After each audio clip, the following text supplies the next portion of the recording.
perspective. Actually, my talk is going to be just a continuation of Dr. Abdullah Sharm's excellent talk, and we'll just spice it up with the pharmacoeconomic perspective, which is the clinical, humanistic, and economic value. So these are my outlines.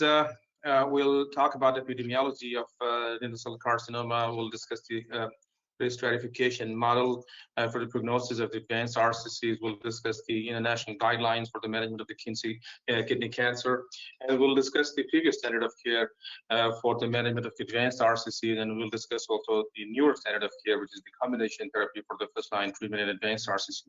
We'll discuss the landmark trials, which have already been presented by Dr. Abdullah Sharm, which are the basis of the recommendation of the combination therapies in the international guidelines.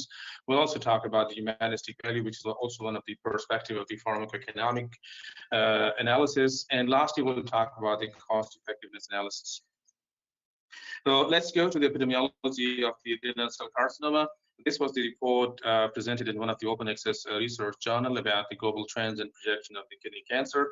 In 1990, there were nearly 200,000 of the newly diagnosed kidney cancer patients worldwide per year, which had been double in the next 27 years. By year 2017, the incidence of the newly diagnosed renal cell carcinoma was increased to 400,000 globally.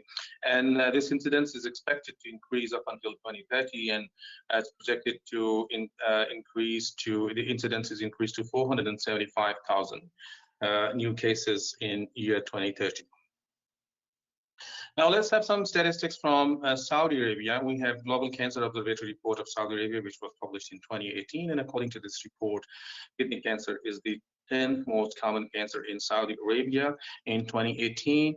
The incidence of the kidney cancer in 2018 was 830 cases, and mortality was nearly 250 in 2018. And the 5 years prevalence for all ages was 2,300. And kidney cancer is more common among the males in comparison to female, with a ratio of 2 to 1. Now let's go to the risk stratification model.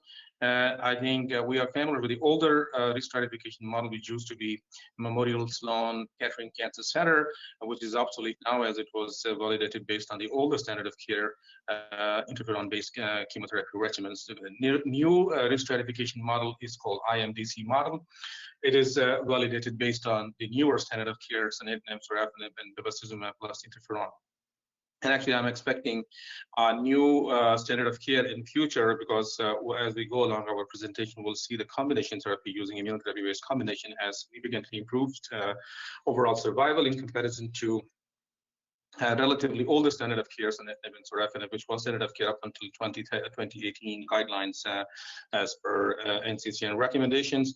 So there are 6 criteria for IMDC risk stratification model. 2 of them are clinical criteria: low prognostic performance status less than 80%, and the time from the initial diagnosis to systemic therapy of less than 1 year is the clinical criteria.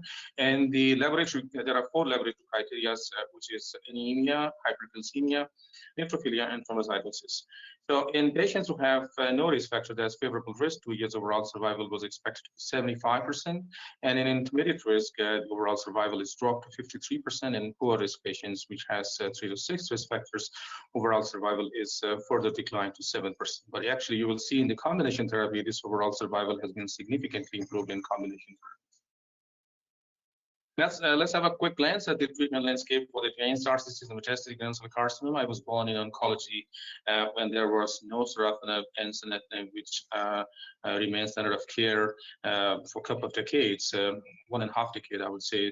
So we used to have interferon before 2005, and then we had sorafenib in 2005, followed by sunitinib next year, followed by temsirolimus next year, and we have the bevacizumab interferon-based combination. Everolimus was also approved second line, and pazopanib was also approved in 2010. We had another TKI approved in 2013. It was axitinib, and then in 2015, first ever immunotherapy was approved for our advanced RCC in second line after the failure of sunitinib, that was nivolumab. And then we had cabozantinib approved the same year. There were everolimus and lenvatinib combination was approved also in a similar year. So basically, sunitinib, as Dr. Abdullah mentioned, has been standard of care up until 2018. Then we had the approval of first ever combination immunotherapy-based combination nivolumab and ipilimumab in 2018, followed by two more new combination immunotherapy-based combination in 2019, which were pembrolizumab and axitinib, and nivolumab and axitinib. So they have basically completely knocked down sunitinib and pazopanib from the treatment landscape of metastatic renal cell carcinoma. And have a look at the newer NCCN guidelines, 2021, version 1. So if you look at the favorable risk advanced RCC, we have three preferred regimens: axitinib and pembrolizumab is there, and pazopanib and sunitinib are preferred regimen, but they're not category 1 recommended treatment option anymore, and their placement has been displaced by axitinib and pembrolizumab have been included into the guidelines of the favorable risk advanced RCC. And we have poor intermediate risk. We have two category 1 and preferred regimen, which is ipilimumab in combination with nivolumab and axitinib in combination with pembrolizumab. Both of them are category 1 recommended treatment option. You can have a look at the pazopanib and sunitinib that have been displaced from the category 1 recommended preferred regimens to other recommended regimens with category 2A recommendations. Now, let's have a quick look at the standard of care therapy for the advanced RCC before the era of the immuno-oncology I'm talking about before 2018. So we used to have sunitinib, and we still have sunitinib and pazopanib. Actually, these both of them are VEGF tyrosine kinase inhibitor. Sunitinib is used 50 milligram daily, 4 weeks on, 2 weeks off, and pazopanib is used 100 milligram once daily, uninterrupted until the disease progression. There are some differences in the toxicities of sunitinib and pazopanib. Sunitinib is more known to have Hanford syndrome and stomatitis, whereas the pazopanib is more known to have hypertension and transaminitis, and Hanford syndrome is lesser with the pazopanib. These are the two randomized controlled trial, landmark trial for sunitinib and pazopanib respectively. And this randomized control trial for sunitinib was published in New England Journal of Medicine in 2007, where the sunitinib was compared with interferon. And if you compare the baseline characteristics of this trial with the Keynote 426, very similar in terms of the favorable risk patient and intermediate risk patient, but in Checkmate 214, the favorable risk patients were slightly lesser than what we have seen in this trial, and that's why you will see the differences in the overall progression-free survival in this study as well as in Keynote 426 study. So in this randomized control trial, progression-free survival was significantly superior. It was sunitinib 11 months versus 5 months in interferon with a hazard ratio of 0.42. Overall survival was also significantly superior with sunitinib 26 months versus 21 months in interferon with a hazard ratio of 0.65. And the COMPASS trial, Dr. Abdullah already presented today. It was a non-inferiority based study comparing the non-inferiority of the pazopanib with the sunitinib in a randomized phase 3 control trial. Again, it was published in New England Journal of Medicine. By the way, most of the randomized control trial in RCC were published in New England Journal of Medicine. And again, the progression-free survival and overall survival, the purpose was to establish the non-inferiority, and they were non-inferior in terms of the progression-free survival and overall survival. Sunitinib and pazopanib were pretty similar to each other.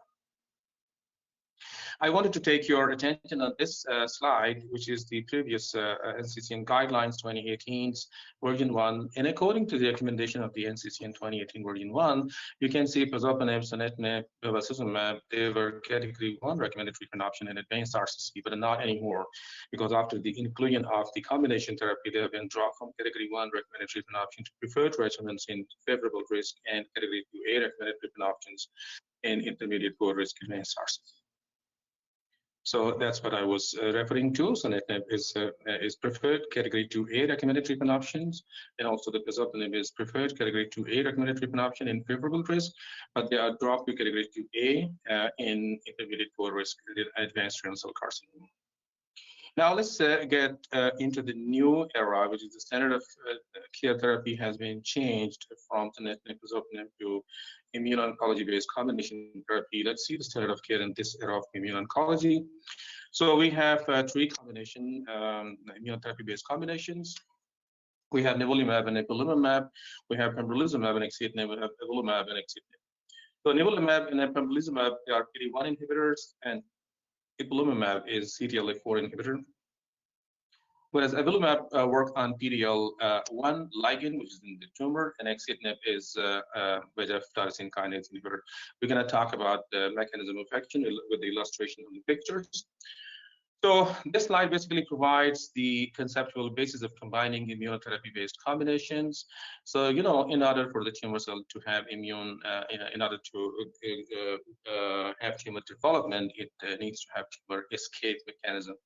So tumor try to develop immune escape mechanism by exhaustion of the T cell, by the expression of the PD-1, PD-L1, CTLA-4, and VEGF. That's the conceptual basis of combining PD-1 with CTLA-4 or PD-1 with VEGF tyrosine kinase inhibitor, or PD-L1 with the VEGF tyrosine kinase inhibitor. Regarding the question of Dr. Muhammad Al-Nahid, why do we compare with sunitinib? Yeah, I think it's okay to compare with sunitinib because sunitinib has been the standard of care treatment of in advanced RCC. However, why they have chosen axitinib, that's a totally political question. I agree with Dr. Bashir. Okay. So, you know, VEGF also plays an important role in the development of immunosuppressive microenvironment by pro-angiogenic mechanism, and VEGF tyrosine kinase inhibitors such as sunitinib or axitinib, and they can reverse this state by anti-angiogenic mechanism, and they can improve the immune system microenvironment. So now let's try to understand the mechanism of action of PD-1, PD-L1, and CTLA-4 inhibitors. So we know that PD-1 inhibitors such as nivolumab and pembrolizumab, they basically work on the PD-1 receptors in the T cell, and they block this interaction between PD-1 with its ligand PD-L1 in the tumor cell. And as a result of this blocking this interaction, the T cell function is restored and anti-tumor immune response is improved. Whereas the avelumab, which is PD-L1 inhibitor, it works on the tumor cell, it works on the ligand, and it prevents the interaction between the PD-L1 with its PD-1 receptor in the T cells, and also PD-L1 interaction with the B7 or CD80 receptors in the antigen-presenting cell. The dendritic cells are also inhibited, and as a result of that, T cell function is restored and an anti-tumor immune response is improved. Well, the anti-CTLA-4, which is ipilimumab, its mechanism of action is really interesting, and it's unique, and it's different from PD-1, PD-L1 inhibitors, and that tells you the basis of the reason why we can have synergistic activity from combining anti-CTLA-4 with PD-1 or PD-L1. So in order to understand the mechanism of action of ipilimumab, we need to understand some definition. TCR is the T cell receptor, which is expressed in T cell, and that's responsible for recognizing the fragments of the antigen in major histocompatibility complex. CD28 is expressed in T cell as well, and that's co-stimulatory signal for T cell stimulation, T cell activation, and survival.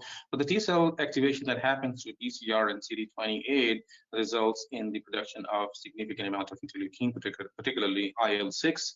But at the other hand, CTLA-4, which is the downregulator of the T cell, it binds with the B7 or CD80 receptor in the antigen-presenting cell and results in inactivation of the T cell. So that's where the role of the ipilimumab comes into action. It blocks this interaction between CTLA-4 and its B7 or CD80 receptors in the antigen-presenting cell and improves the T cell function. So that's why combining nivolumab with ipilimumab results in enhanced T cell function that is greater than that of either antibody used alone, result in improved tumor responses we have already seen in metastatic melanoma, and now we have seen in advanced renal cell carcinoma. So Dr. Abdullah Sharma also talked about this 3 randomized control trial, Checkmate 214, basically used a combination of nivolumab and ipilimumab, 3 milligram per kg nivolumab plus ipilimumab 1 milligram per kg used every Q3 weeks for 4 doses, and then ipilimumab was discontinued, and monotherapy nivolumab 3 milligram per kg was continued Q2 weeks, or you can use even 6 milligram per kg. You know, using weight-based dose of nivolumab is most cost-saving strategy, in my opinion, and we have already started implementing this in Ministry of National Guard Health Affairs, which saved at least 100,000 reals per patient per year. Or you can use the flat dose of 240 milligram Q2 weeks or 480 milligram every 2 weeks. And the control population in all 3 trials used sunitinib 50 milligram daily, 4 weeks on, 2 weeks off fashion. The primary endpoint in the Checkmate 214 were progression-free survival, overall survival, and response rates, overall response rates. Javelin Renal 101 trial has evaluated nivolumab in combination with axitinib and compared with sunitinib in a randomized control trial fashion. And primary endpoint was progression-free survival and overall survival in PD-L1 positive patients. Whereas Keynote 426 study have compared pembrolizumab in combination with axitinib versus sunitinib, and the primary endpoint for progression-free survival and overall survival. So now let's have a look at the finding of Checkmate 214 study, which was published in New England Journal of Medicine in 2018, which compared nivolumab versus sunitinib, nivolumab ipilimumab combination versus sunitinib. The baseline characteristics were well balanced between these 2 groups. And favorable risk patient with 23% in 214, whereas in previous sunitinib randomized control trial, which was published in 2007, it was 38%. In Keynote 426% was also more than 30%.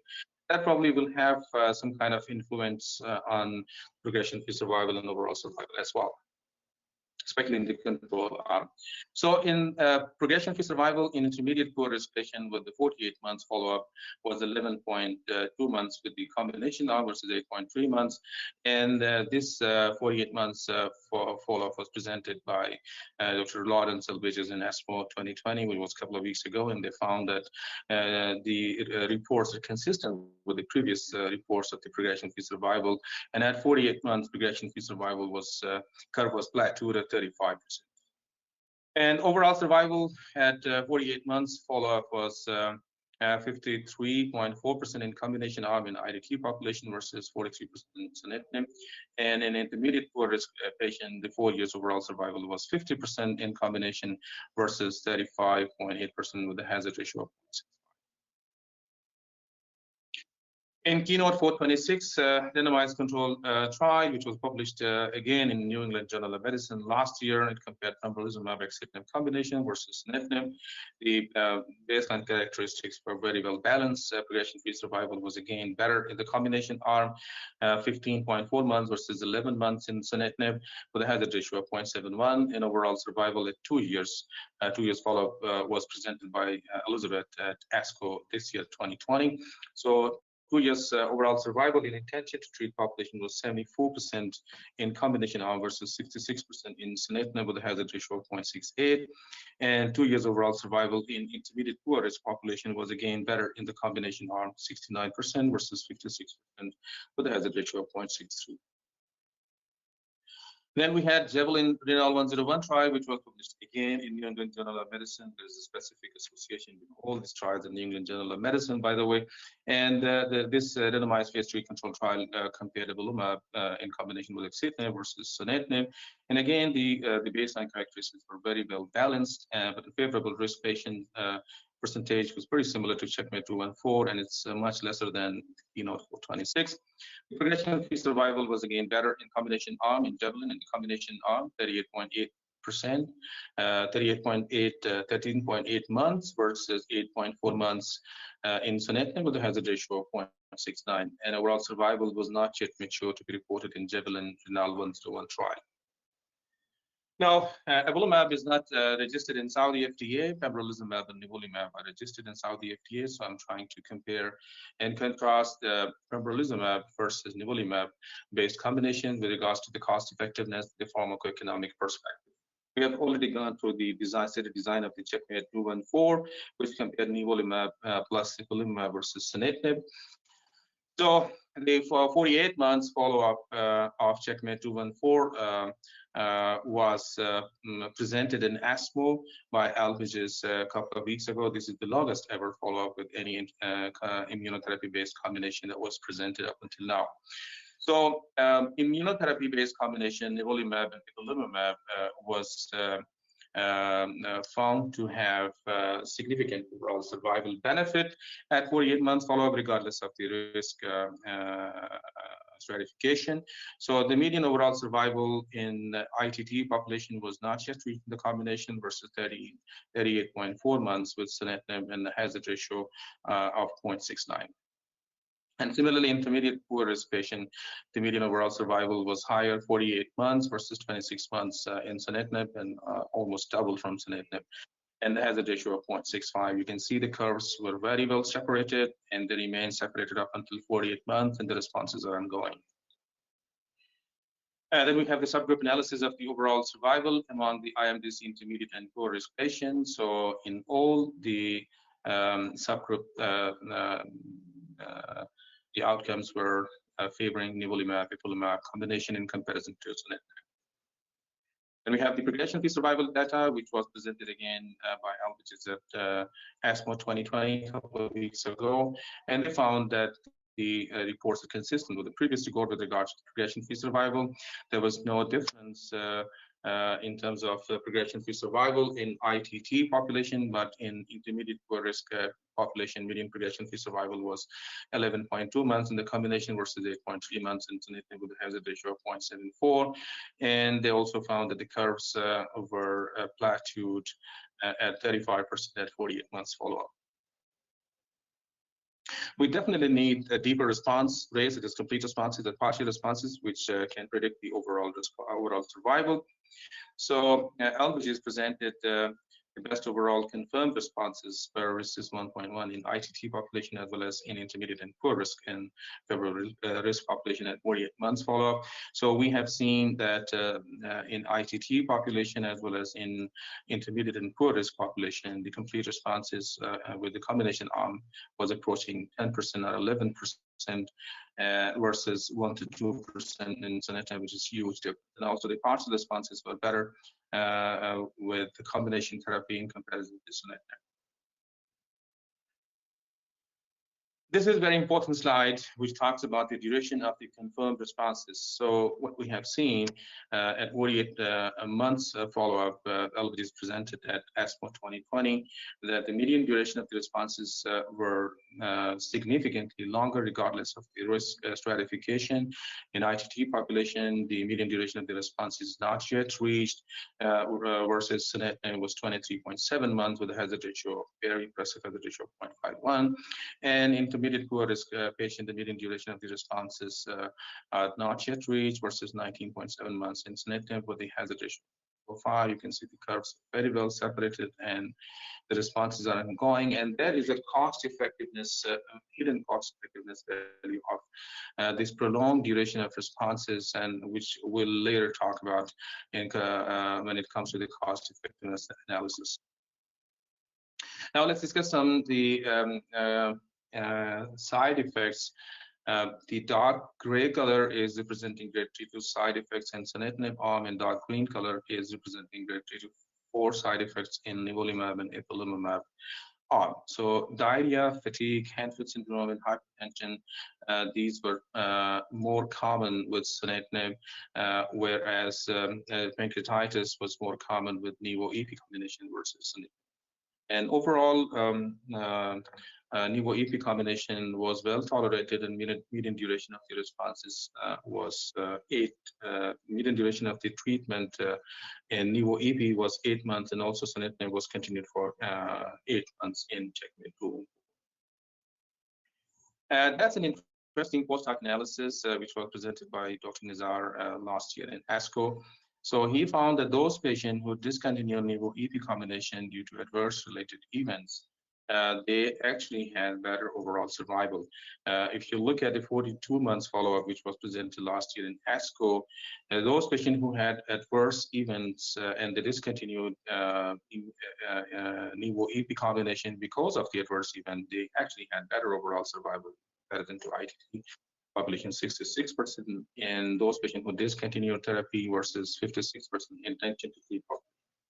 This study actually tells you, this analysis actually tells you that many patients, they had treatment-free survival benefit or treatment-free responses, and that has a very significant, cost effectiveness value. So because those patients who progressed they require in sunitinib, and they require the subsequent lines of therapy. They had to use nivolumab and other lines of therapy. So you will see like those patients who responded who discontinued only due to adverse related events, they actually had better cost per respondent, and cost per response per month will present in one of the studies. Humanistic value, which is health-related quality of life, is also an important pillar of the pharmacoeconomic perspective. So FKSI 19 is one of the quality of life metric used in kidney cancer patients. FKSI was similar at the baseline between the two groups, but then at each assessment during the first 6 months, the mean change from the baseline was much greater in the favor of nivolumab and ipilimumab. So that shows you that patient has reported better health-related quality of life in combination arm as measured by FKSI 19 score in comparison to sunitinib. Now let's move to the pembrolizumab axitinib trial, which is Keynote 426 study. We have already discussed the design. So 2 years overall survival data was presented by Dr. Elizabeth Pulmack at ASCO this year. And at 24 months, the overall survival was significantly better.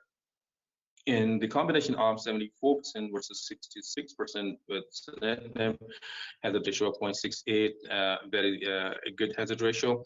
And in those patients who were having intermediate and poor risk, 2 years overall survival was 69% in combination arm versus 56% with hazard ratio of 0.63. You can see the curves were separated, and still the response is ongoing. Progression-free survival, 24-month survival data was presented in ASCO 2020. So the progression-free survival was 15.4 months in combination arm versus 11.1 months in sunitinib with a hazard ratio of 0.7.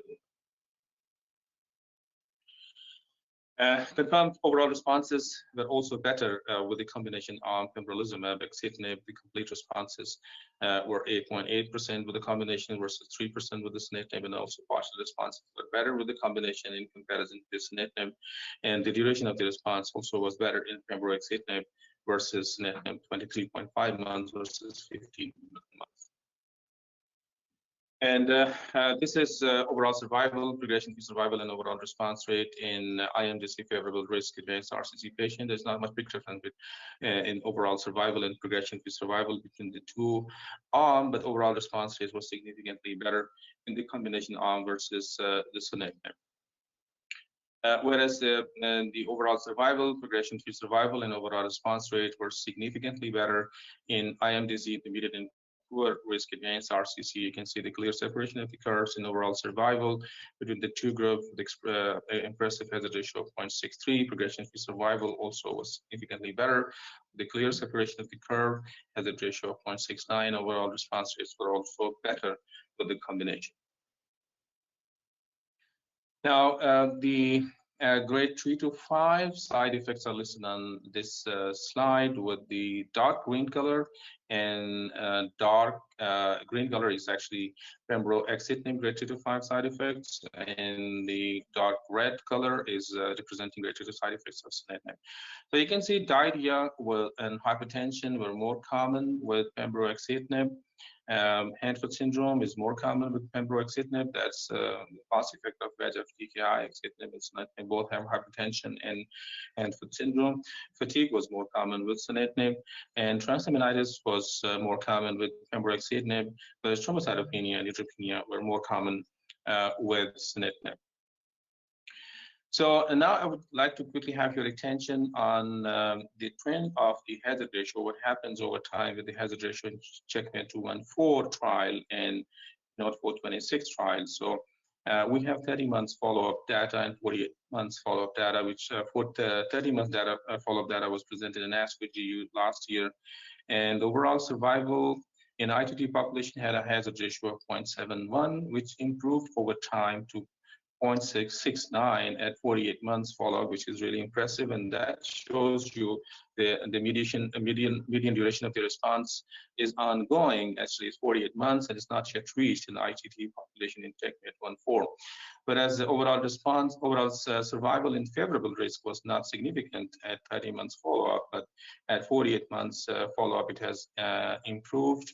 Hazard ratio is improved to 0.9.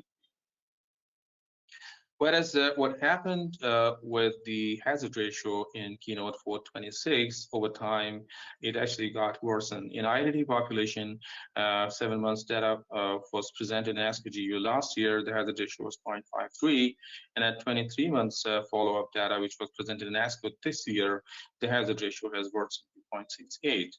Whereas in favorable risk, overall survival hazard ratio was 0.64, very impressive and significant, but it lost its significance over time. At 23 months follow-up, it was worsened to 1.06. So now let's move to the last part of our presentation, which is cost effectiveness analysis.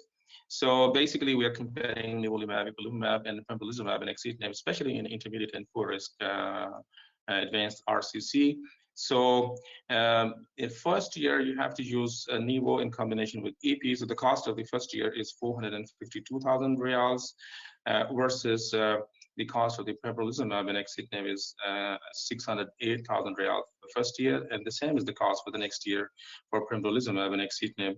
But the cost of the nivo ipilimumab is reduced to 407,000 for the second year, as there's no ipilimumab next year. So the 2 years cost is 859,000 for pembro for nivo ipilimumab, and is 1.2 million reals for pembrolizumab and axitinib. If you look at the cost difference, 2 years is 357,000 reals in favor of nivolumab and ipilimumab. But what actually I do in my clinical practice, I try to use weight-based dosing of nivolumab. There was a study published in January this year, which actually have shown if you use all the dosing strategies for pembrolizumab and nivolumab, you can save significant amount of money. So, and most of the patients in my center for different cancers, their weight is less than 70 kg. So in those patients using weight-based dosing, you can save almost 100,000 reals per patient per year. So if I add this value to the cost difference in 2 years flat dose, so we're going to save additional 200,000 real per patient per year. So we're talking about the cost difference of in the excess of 500,000 real per patient per 2 years. But actually, this is just approximate, cost calculation. That's not true, because in Checkmate 214, the median duration of the treatment with nivo EP was 8 months, and sunitinib was 8 months. And pembrolizumab, axitinib, median duration of the treatment was 10 months, and the control arm had 8 months duration of treatment, sunitinib. If you use this median duration of the treatment for the cost comparison, and you use weight-based dosing, so we are talking about 267,000 reals for the nivo EP combination in Saudi Arabia versus pembrolizumab axitinib is going to cost about 569,000 reals. So we are talking about 300,000 real per patient cost saving if you use weight-based dosing in the favor of nivolumab, which is very significant in terms of saving the money and resources especially for the government healthcare institutions. We have to also compare and contrast with the older standard of care, sunitinib and pazopanib. Actually, they are still the standard of care for favorable risk advanced RCC. So the cost of nivo EP we just discussed is 267,000 reals, and that of the pembrolizumab is 569,000 reals for 10 months duration, and sunitinib is going to cost about 100,000 reals for the duration of 8 months treatment, and pazopanib is half of the cost of this. This is the study I was talking to you earlier that was presented it was a poster presentation, was presented in Annual Society for Immunotherapy of Cancer meeting in November 2018 in Washington, D.C. have shown they have taken the data from Checkmate 214, and they found that those patients who were responding in Checkmate 214, they found that the those who use combination therapy and those who were responding, they actually had lower cost per responder and lower cost per month versus sunitinib. So have a look at the graphs here. The green bar is representing nivo EP, and the dark gray is representing sunitinib. And you can see that the cost per responder is lower in nivo EP combination, and it improves over time. And if you look at the right column with this cost per month per response of the nivo-EP has been shown versus sunitinib, there's significant difference in terms of cost saving in the favor of nivo-ipilimumab with the significant p-value of 0.01 at 2 years follow-up and over available follow-up period of 0.0014.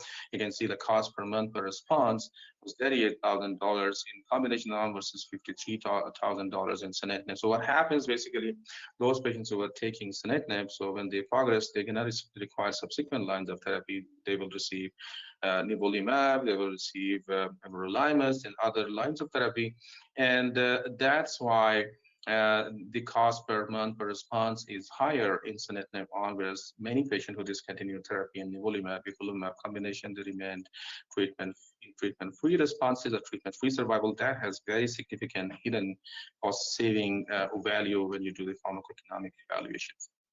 So that happened because there was we discussed that there was prolonged duration of responses in Checkmate 214, which is not yet reached in intention to treat population, versus sunitinib was around 21 months, and that basically is translated into lower cost per response and cost per month per response over time, and that is also being considered by NICE guideline when they evaluated ipilimumab in combination with nivolumab.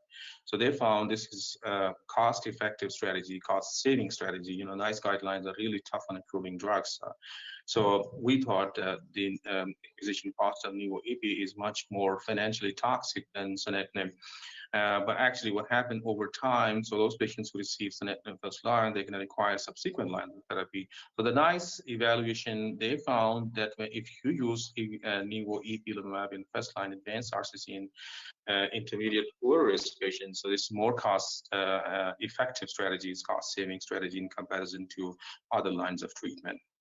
And that's not what happened with pembrolizumab and axitinib by NICE guideline. Nivolumab and ipilimumab have been listed as cost-effective strategy in many authorities in different countries, such as Canada, Australia, and UK. So with regards to the pembrolizumab and axitinib, that has been rejected by NICE guidelines because of a couple of reasons. First thing, they are not certain that there is a long-term benefit with pembrolizumab and axitinib because only 2 years data is available in comparison to Checkmate 1.4. We have 4 years data available. The second factor is that whatever the duration of the responses are there, whether this is, there's a long-term benefit associated with the pembrolizumab and axitinib, they're saying the cost of the pembrolizumab and axitinib is exceeding the threshold ICER, which is considered appropriate for the approval of drugs from the NHS resources. So they're saying this is exceeding the ICER threshold, in UK, and the GDP power purchasing parity is $40,000, and that's what the ICER threshold is, and it's much more higher than that in order to NHS. So now we conclude for favorable risk advanced RCC. I think sunitinib and pazopanib are preferred regimen in NCCN guideline, and we have shown that they are more cost-effective in comparison to pembrolizumab and axitinib, which is also one of the preferred regimen in NCCN guideline. And if you would like to ask me which one to choose from sunitinib and pazopanib, I always favoring pazopanib is more cost-effective because it is the half of the price of sunitinib, and in COMPARES trial, which represents the quality of life reported by the patient in pazopanib was superior in pazopanib in comparison to sunitinib. And if you would like to ask which one is more cost-effective in intermediate and poor risk advanced RCC, from the NCCN guidelines 2021, you have two options, either to use nivo-EP combination or pembrolizumab combination. Both of them are category 1 recommended treatment option. So you can choose any one of them, which one is cost-effective for your country or for your institution. But the exercise that we have done just now, and the exercise that this is done by the NICE guideline and other HT authorities in different countries, and one of the poster presentations that I've shown you from one of the immuno-oncology meeting, that use of nivo-ipi combination is more cost-effective in comparison to pembrolizumab and axitinib. And one of the advantage of the nivo-ipi combination is that you use this combination only 4 cycles, and then you have to stop nivolumab and continue monotherapy with the nivolumab. Whereas pembrolizumab and axitinib combination, you have to use the combination up until disease progression or acceptable toxicity. So this is the conclusion. So for favorable risk advanced RCC, we can use pazopanib or sunitinib, whichever is cost effective in the first line advanced RCC. I would suggest to choose pazopanib over sunitinib, and for intermediate poor risk advanced RCC, nivolumab and ipilimumab is found to be cost